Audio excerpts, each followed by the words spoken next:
பட்ஜெட்லயே அறிவிப்பு இல்லைன்னு சொன்னா கண்டிப்பா அது ஒரு அப்படிப்பட்ட ஒரு இண்டஸ்ட்ரி வர்றதுக்கான வாய்ப்பே இல்லை. கேஜிஎஃப்ல எந்த விதமான நலனுக்காகவும் இந்த பட்ஜெட்ல எந்த விதமான அறிவிப்பும் இல்லை. அதுல இந்த பட்ஜெட்ல பார்க்கும்போது கேஜிஎஃப்ல இண்டஸ்ட்ரியல் டவுன்ஷிப்புக்கான எந்த விதமான ஃபண்டும் அலாட் பண்ணல.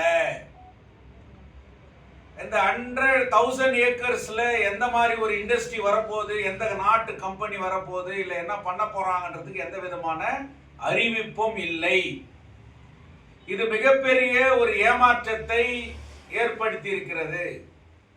அதே நேரத்தில் இன்னொரு மிகப்பெரிய எதிர்பார்ப்பு என்னன்னா, கேஜிஎஃப்ல ஒரு மல்டி ஸ்பெஷாலிட்டி ஹாஸ்பிட்டல் டிஸ்ட்ரிக்ட் ஸ்டேட்டஸ்ல கேஜிஎஃப் ஹாஸ்பிட்டல் அப்கிரேட் பண்றது. ஏன்னா நம்ம ஊர் எம்எல்ஏ அசம்பிளியில கூட அதை பத்தி பேசினாங்க.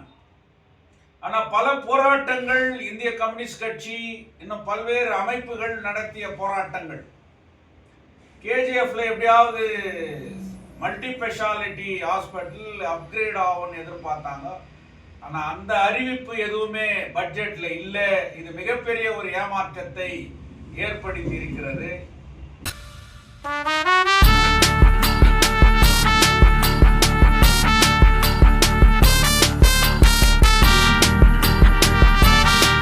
ಎಲ್ಲರಿಗೂ ನಮಸ್ಕಾರ.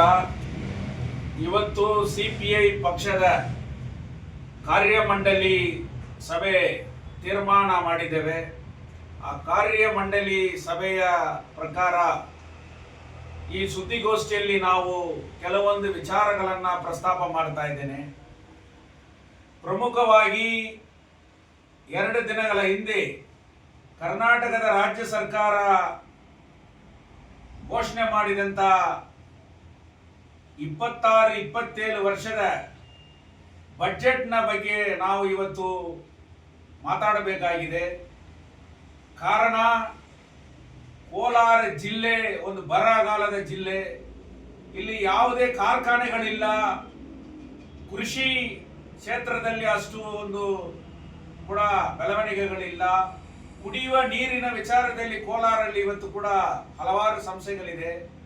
ಆದರೆ ಕರ್ನಾಟಕ ಸರ್ಕಾರದಲ್ಲಿ ಇಡೀ ಕೋಲಾರದಲ್ಲಿ ಅಭಿವೃದ್ಧಿಗಾಗಿ ಅವರು ಏನು ನಾವು ಮಾಡುತ್ತಾರೆ ಅಂತ ಎಕ್ಸ್ಪೆಕ್ಟ್ ಮಾಡಿದ್ರು ಅದನ್ನ ತಿರಸ್ಕಾರ ಮಾಡಿದ್ದಾರೆ ಅನ್ನೋದು ಕೂಡ ಇವತ್ತು ನಾವು ಖಂಡಿಸ್ತಾ ಇದ್ದೀವಿ. ಕಾರಣ ಕೆಜಿಎಫ್ ನಲ್ಲಿ ಪ್ರಮುಖವಾಗಿ ಕೆಜಿಎಫ್ ನಲ್ಲಿ ಇಂಟಿಗ್ರೇಟೆಡ್ ಟೌನ್ಶಿಪ್ ಅನ್ನ ಮಾಡುತ್ತೇವೆ ಅಂತ ಕಳೆದ ವರ್ಷದ ಬಜೆಟ್ ಅಲ್ಲಿ ಘೋಷಣೆ ಮಾಡಿದ್ರು. ಆದರೆ ಈ ವರ್ಷದಲ್ಲಿ ಆ ಇಂಟಿಗ್ರೇಟ್ ಟೌನ್ಶಿಪ್ ಡೆವಲಪ್ಮೆಂಟ್ಗೋಸ್ಕರ ಏನಾದರೂ 1% ಬಜೆಟ್ ಅಲ್ಲಿ ಅಮೌಂಟ್ ಅನ್ನ ಏನಾದರೂ ನಿಗದಿ ಮಾಡಿದ್ದಾರೆ ಅಂದ್ರೆ ಅದರ ಬಗ್ಗೆ ಯಾವುದೇ ಕೂಡ ಅನೌನ್ಸ್ಮೆಂಟ್ ಇಲ್ಲ.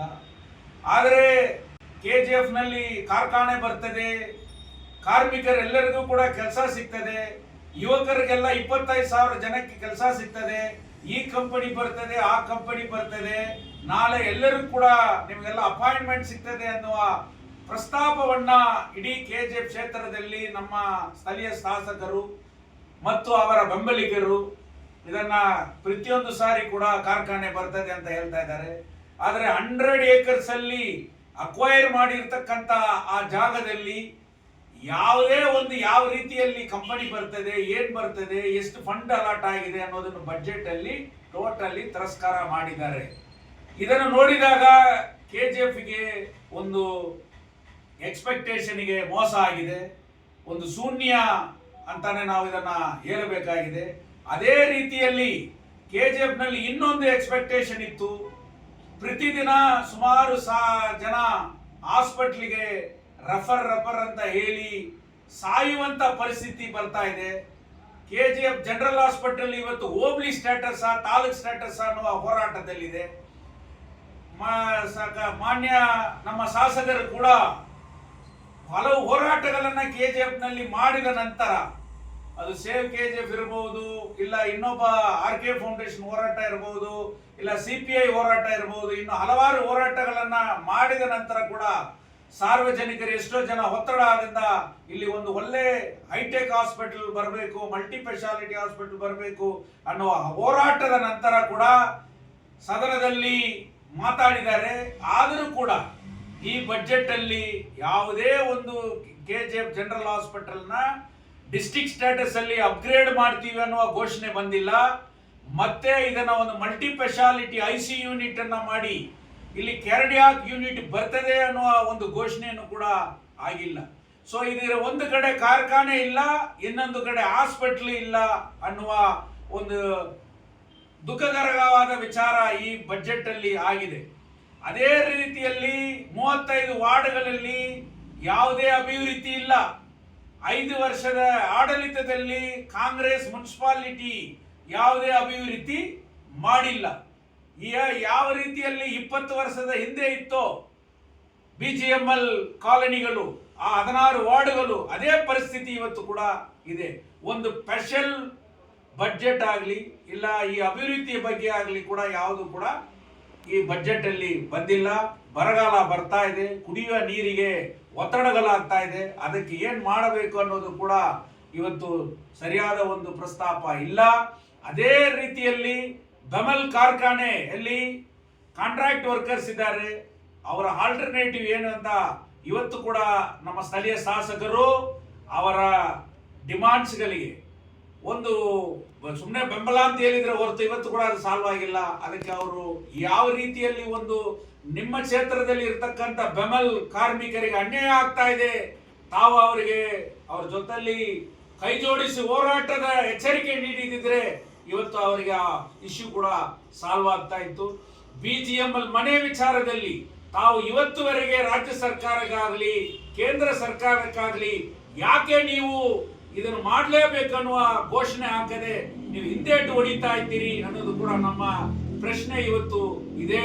ಅದರಿಂದ ಬರುವ ನಗರಸಭೆ ಚುನಾವಣೆಯಲ್ಲಿ ಕೂಡ ಜನರ ಧ್ವನಿಯಾಗಿ, ಹೋರಾಟದ ಧ್ವನಿಯಾಗಿ, ಇಲ್ಲಿರ್ತಕ್ಕಂಥ ಸಮಸ್ಯೆಗಳ ಬಗ್ಗೆ ಪ್ರಸ್ತಾಪ ಮಾಡುವ ಧ್ವನಿಯಾಗಿ CPI ಇರುತ್ತದೆ. ನಮ್ಮ ಪಾತ್ರ ಪ್ರಮುಖ ಪಾತ್ರವಾಗಿ ಕೂಡ ಇರುತ್ತದೆ. ಎಲ್ಲಾ ಸಂಘಟನೆಗಳನ್ನ ಒಗ್ಗೂಡಿಸಿ ಒಂದು KGF ಅನ್ನ ಉಳಿಸುವ ಪರಿಸ್ಥಿತಿಯಲ್ಲಿ ಒಳ್ಳೆ ನಗರಸಭೆ ರಚನೆ ಆಗಿ ಈ ನಗರ ಅಭಿವೃದ್ಧಿ ಆಗುವಂತ ವಿಚಾರದಲ್ಲಿ ಕೂಡ CPI ಮುಂದೆ ನಾವು ಕೂಡ ನಮ್ಮ ರೂಪವನ್ನ ಮಾಡುತ್ತೇವೆ ಅಂತ ಕೂಡ ನಮ್ಮ ಕಾರ್ಯದರ್ಶಿ ಮಂಡಳಿಯಲ್ಲಿ ನಾವು ತೀರ್ಮಾನ ಮಾಡಿದ್ದೇವೆ. ಅದರ ಪ್ರಕಾರ ನಾವು ಕೂಡ ಹೋರಾಟಗಳನ್ನ ರೂಪಿಸಿದ್ದೇವೆ. CPI ಕೋಲಾರ மாவட்ட கமிட்டி செயற்குழு கூட்டம் நடந்து முடிந்தது. இந்த செயற்குழு கூட்டத்தினுடைய முடிவின்படி 2 நாளைக்கு முன்னாடி கர்நாடகாவுடைய காங்கிரஸ் அரசினுடைய பட்ஜெட் தாக்கல் செய்யப்பட்டது. 2026 2027 ஆண்டுக்கான பொது பட்ஜெட் மரியாதைக்குரிய கர்நாடக முதல்வர் சித்தராமையா அவர்கள் அறிவித்தார். KGFல மட்டும் இல்ல, கோலார் மாவட்டத்திலேயே இந்த பட்ஜெட் மீது மிகப்பெரிய எதிர்பார்ப்பு இருந்தது. முக்கியமா KGFல இந்த எதிர்பார்ப்பு இருந்தது. காரணம், KGFல BGML மூடின பிறகு ஒரு ஆல்டர்னேட் இண்டஸ்ட்ரி KGFல இல்ல. பெமல்ல கூட இன்னைக்கு அப்பாயின்மெண்ட் ரிக்ரூட்மெண்ட்ஸ் லோக்கல்ஸ்க்கு இன்னைக்கு இல்ல. சுமார் 5000 கான்ட்ராக்ட் ஒர்க்கர்ஸ் இன்னைக்கு அங்க கஷ்டப்பட்டுக்கிறாங்க. எல்லாருக்கும் எதிர்பார்ப்பு என்னன்னா, போன பட்ஜெட்ல இன்டிகிரேட்டட் டவுன்ஷிப் வந்து KGFல அமைக்கப்படும் அப்படின்ற ஒரு அறிவிப்பு இருந்தது. எஸ்டிமேட்டா ஒரு 1000 ஏக்கர்ஸ் ஆஃப் லேண்ட் பெமல் நகர்ல, பெமல் ஃபேக்டரிக்கு முன்னாடி கர்நாடகா இண்டஸ்ட்ரியல் இது மூலமா ஆக்கிரமிப்பு பண்ணி வச்சிருக்காங்க. பாபா சாஹேப் அம்பேத்கர் கால் பதித்த இடத்துல ஒரு ரெசிடென்ஷியல் ஸ்கூல் வந்து அவர் பேர்ல பண்றோம்னு சொல்லிட்டு ஒரு பண்ணி இருக்கிறாங்க. ஆனா மிகப்பெரிய வேற எந்த விதமான அறிவிப்பும் இல்லை. ஆண்டர்ஷன்பேட் மஸ்கத்தில் இருக்கிற இண்டஸ்ட்ரியல் ஏரியாவில் அதை எடுத்து கர்நாடக அரசு இண்டஸ்ட்ரியல் பண்ணோம், ஒரு அபிவிருத்தி பண்ணோம், அங்கே இண்டஸ்ட்ரியல் வரும் அப்படின்னு எல்லாம் எதிர்பார்த்தாங்க. அந்த எதிர்பார்ப்பு கூட இன்னைக்கு இல்லை. கேஜிஎஃப்ல ஒரு நிரந்தரமான இந்த மைனிங் வீடுகள் சொந்தமாக்கப்படணும், மைனிங் ஆபரேஷன் மீண்டும் நடத்துறதுக்கு மாநில அரசு ஏதாவது முயற்சி நடத்துமா அப்படின்ற எதிர்பார்ப்பு இருந்தது. அது எதுவுமே இல்லை. டோட்டலா கேஜிஎஃப் நெக்லெக்ட் பண்ணப்பட்டிருக்கிறது. கவர்மெண்ட் மெடிக்கல் காலேஜ் வரும் அப்படின்னு நாம எதிர்பார்த்தோம். அந்த விதமான அறிவிப்பு கூட இன்னைக்கு இல்லை. இப்படி மோசமான ஒரு சூழ்நிலை இன்னைக்கு இருக்குது. அதனால இந்த பட்ஜெட் தங்கவயலுக்கு மிகவும் ஏமாற்றத்தை அளிக்கிறது. கோலார் மாவட்டத்தில் பேசுற அளவுக்கு எந்த விதமான ஒரு அறிவிப்பும் கர்நாடக மாநில அரசு ஏற்படுத்தல. 6 எம்எல்ஏங்க இருக்கக்கூடிய ஒரு டிஸ்ட்ரிக்ட், ஆனா எந்த விதமான அறிவிப்பும் இல்லை. கண்டிப்பா இண்டஸ்ட்ரி ஏற்படுத்தி விடுவேன், அதனால பல தொழிற்சாலைகள் உருவாகும், இளைஞர்களுக்கு வேலை வாய்ப்பு உருவாக்கப்படுவேன் என்றெல்லாம் தங்கவயல் எம்எல்ஏ தொடர்ந்து பேசி வருகிறார். ஆனால் அதற்கான எந்த விதமான அறிவிப்பும் இல்லை. பட் என்ற ஒரு சூழ்நிலை இருக்கிறது. இப்படிப்பட்ட ஒரு சூழ்நிலை தங்கவயல்ல இருக்கக்கூடிய பகுதிகளில் கூட இன்னைக்கு சுத்தம் சுகாதாரமற்ற நிலை இருக்கிறது. சரியான குடி தண்ணீர் இன்னைக்கு தங்கவயல் மக்களுக்கு இன்னைக்கு கிடைக்கிற ஒரு திட்டங்கள் எதுவுமே இல்லை. நகராட்சியில இன்னைக்கு 35 வார்டுல எந்த விதமான அபிவிருத்தி வேலைகளும் இன்னைக்கு நடக்கல. அதனால இந்த பட்ஜெட் மிகப்பெரிய ஏமாற்றத்தை ஏற்படுத்தி இருக்கிறது. இந்திய கம்யூனிஸ்ட் கட்சி இப்படிப்பட்ட பல்வேறு பிரச்சனைகளை எல்லாம் ஒருங்கிணைத்து போராட்டங்கள் மூலியமாக மீண்டும் நாங்கள் தங்கவயலினுடைய அடிப்படை பிரச்சனைகளுக்காக போராட்டத்தை முன்னெடுப்போம். வருகின்ற நகரசபை தேர்தலிலும் கூட இந்திய கம்யூனிஸ்ட் கட்சி பங்கேற்கும், போட்டியிடும். நகரசபையிலே இருக்கக்கூடிய அவல நிலைகளை எல்லாம் மிகப்பெரிய போராட்ட வடிவத்திலே நாங்கள் ஏற்படுத்துவோம் என்பதை கூட நாம் சொல்றோம். தினப்பயணிகள் இன்னைக்கு ட்ரெயின் வசதி இல்லை, சரியான நேரத்துக்கு ட்ரெயின் இல்லை, ஆல்டர்னேட் எங்களுக்கு எந்த விதமான ஆப்பர்ச்சுனிட்டி இல்லை அப்படின்ற ஒரு சூழ்நிலை இருக்குது. இதுக்கான ஒரு திட்டத்தை கூட பட்ஜெட்ல, சென்ட்ரல் பட்ஜெட்ல கூட எதுவுமே இல்லை, ஸ்டேட் பட்ஜெட்லயும் கூட எதுவுமே இல்லை. அந்த தினப்பயணிகளுடைய பிரச்சனையில இந்த ஊர்ல எலெக்ட் ஆகிருக்கக்கூடிய எம்பியா இருக்கலாம், எம்எல்ஏவா இருக்கலாம், தலையிடணும். அவங்க பிரச்சனையை தீர்த்து வைக்கிறதுக்காக அவங்க கூட, ஏன்னா அவங்க தான் எலெக்ட் ஆகிருக்கிறவங்க, அவங்க அதுக்கான வேலைகளை செய்யணும் அப்படின்னு சொல்றோம். பமல் இன்னைக்கு கான்ட்ராக்ட் தொழிலாளர்கள் 1.5 வருஷமா கடுமையா போராடிட்டு வராங்க. அவங்களுடைய பிரச்சனையை கூட இன்னைக்கு மேனேஜ்மெண்ட்டும் சரி எந்த விதத்திலையும் தீர்த்து வைக்கிற மாதிரி இன்னைக்கு தெரியல. தொழிலாளர்களுடைய இன்னைக்கு நடக்குமா நாளைக்கு நடக்குமா நம்ம பிரச்சனைன்னு சொல்லிட்டு தொழிலாளர்கள் மத்தியில மிகப்பெரிய எதிர்பார்ப்பு இன்னைக்கு இருக்கிறது. அங்க இருக்கிற உள்ளூர் தொழிலாளர்களுக்கு வேலை வாய்ப்பை ஏற்படுத்துவதற்கு இந்த மாவட்டத்தினுடைய எம்பி, இந்த தொகுதியினுடைய எம்எல்ஏ போராட்ட குரலை வெளிப்படுத்தணும். அவங்க போய் மனு கொடுக்கறது இல்லை, அவங்களே களத்துல ஃபீல்டில் இறங்கி தொழிலாளர்களுக்காக இந்த மண்ணில் அநியாயம் நடந்துருக்குது அப்படின்றதுக்காக அவங்க அந்த தொழிலாளர் பிரச்சனையில தலையிடணும் அப்படின்ட்டு இன்னைக்கு நாங்கள் கோரிக்கையை வைக்கிறோம். தங்கவயலுடைய வீடுகளை சொந்தமாக்கப்படணும்ன்ற கோரிக்கை வலுவாக பல்வேறு விதங்களில் தங்கவயலிலே போராட்ட குரல் இருக்கிற நேரத்தில் இன்னைக்கு இந்த எம்பி மற்றும் எம்எல்ஏ இந்த தொழிலாளர்களுடைய வீடுகளை சொந்தமாக்குவதற்காக என்ன முயற்சி எடுத்திருக்கிறார்கள் என்பதை கூட இன்னைக்கு மக்கள் மத்தியில் தெளிவுபடுத்த வேண்டிய கடமை அவங்களுக்கு இருக்குது. 25 ஆண்டுகள் கடந்த பிறகு கூட பிஜிஎம்எல் நிர்வாகம் வீடுகளை எந்த விதத்திலையும் மெயின்டைன் பண்றதில்லை. அவங்க ஒன்றும் வாட்டர் சப்ளை பண்றதில்லை, அவங்க ஒன்றும் எலக்ட்ரிசிட்டி சப்ளை பண்றதில்லை, அவங்க சுகாதாரத்தை மெயின்டைன் பண்றதில்லை. ஆனா வீடுகளில் இருக்கக்கூடிய ரெண்டுகளை இன்னைக்கு கட்டணும்னு சொல்லி ஒரே நேரத்தில் ஆயிரக்கணக்கான ரூபாவை தொழிலாளர்கள் கட்டணும்னு சொல்லிட்டு இன்னைக்கு நோட்டீஸ் கொடுத்துட்டு இருக்கிறாங்க. கம்பெனி கோர்ட்ல பிஜிஎம்எல் கேஸ் பெண்டிங் இருக்குது.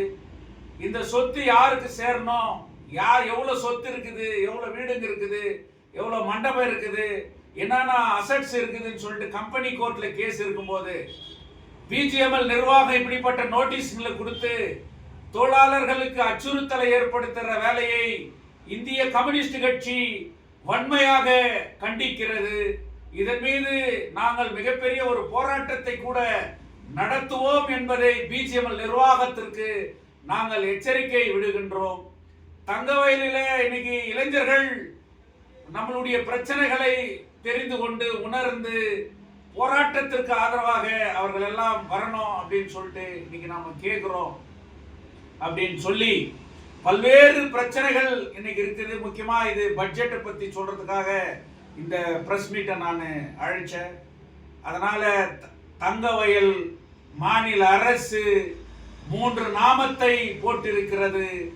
இனி இந்த தொகுதிக்கு எங்கே தொழிற்சாலை வரும், எங்கே எல்லா பிரச்சனைகளும் தீரும், ஒரு மாற்று திட்டத்தை மாநில அரசு இன்னைக்கு பட்ஜெட்ல நிராகரிச்சிருக்கும் போது எப்படி நமக்கு ஒரு நல் வாழ்வு பிறக்கும் என்பது கூட கேள்விக்குறியாக இருக்கிறது. அதனால் தங்கவயலுடைய சட்டமன்ற உறுப்பினர் மாநில அரசை வலியுறுத்தி இந்த தொகுதியினுடைய மேம்பாட்டிற்காக, இந்த தொகுதியிலே புதிய தொழிற்சாலை ஏற்படுத்துவதற்காக அவரே வீதியிலே இறங்கி போராட வேண்டும் என்ற கோரிக்கையை கூட இன்னைக்கு சிபிஐ விடுகிறது என்று சொல்லி பல்வேறு போராட்டங்களை கூட நாங்கள் நடத்துவோம் என்று சொல்லி அனைவருக்கும் நன்றி.